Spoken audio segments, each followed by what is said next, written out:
In this video, I'm going to show you how to connect MyFxBook to MT5.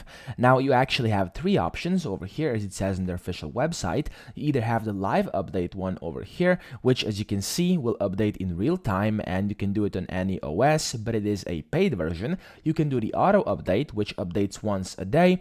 It's available on any operating system and is actually free. You don't have to pay anything. And then you also have the EA publisher. And then here, the update interval is going to be every 5 minutes, but you can only do it on your Windows device. And then again, it's free. You don't have to pay anything. So here, if you want a more detailed guide, you can go to this website up here. There's the link, and you can go ahead and click here to basically have a step-by-step tutorial. But essentially, what you're going to have to do is you can go over here once you're inside MyFxBook, sign into your account, click on the very top right when there's your profile icon, and then click on Settings.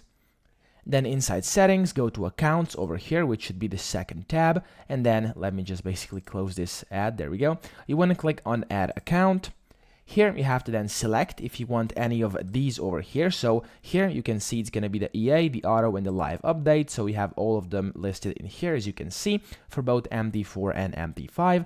And then select the one you want. So for example, if you want the live one, click here. It's going to basically charge you $5 a month to actually be able to get this. And then you can continue. You can go to the EA version, which will basically automatically download this EA installer.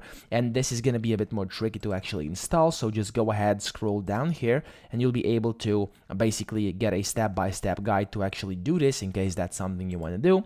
Or you can go for the easiest method by going to auto update.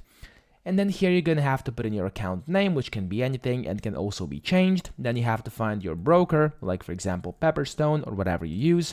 Select the server and then your account number and investor password. And after you do this, simply click on Create Account, and then you are good to go. You've successfully connected your FxBook to MT5. So that's pretty much it. I hope this video helped you out. If it did, please subscribe to the channel and help me out as well.